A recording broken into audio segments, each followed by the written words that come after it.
Gloria, since we brought up AAUW, could you tell us about AAUW and when it was, a little bit of the history, and what AAUW is doing today for women in college?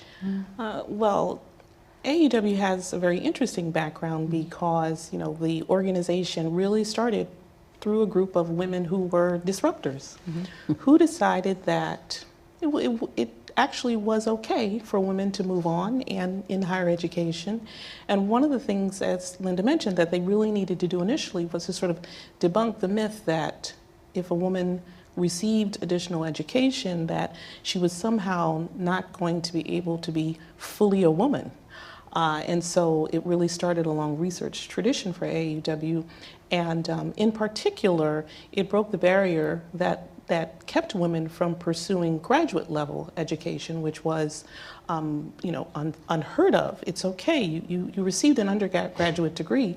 Why do you need more education? That's enough.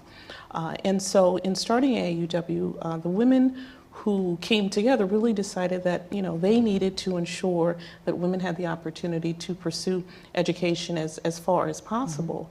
And one of the ways to do that was to provide funding. And so early on they started collecting their PIN money and putting it together in order to provide fellowships for women. First one in 1888. And throughout the decades, as issues cropped up, AAUW members addressed issues such as child care, starting many of the first daycare centers. They worked on many international issues.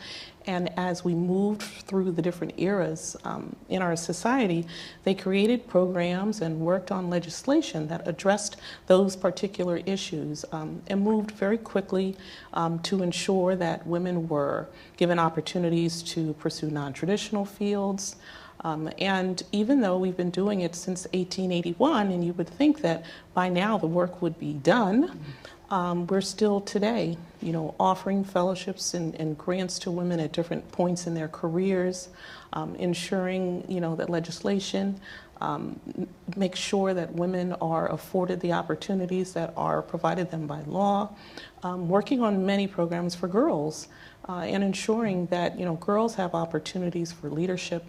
We pay particular attention to the STEM fields, and are doing research on the very issues that, even though they were issues that we saw as needing research, 100 years ago, many of those same issues, whether it's sexual harassment, working on the pay gap, getting more women in non-traditional fields, or tenure issues, we are still doing research on those particular issues as well. So we would like for our work to be done, but until it's done, we're going to keep on ensuring that we have the programs and the advocacy and the research and the philanthropy in place to make sure that women have the opportunities that they should receive in our society.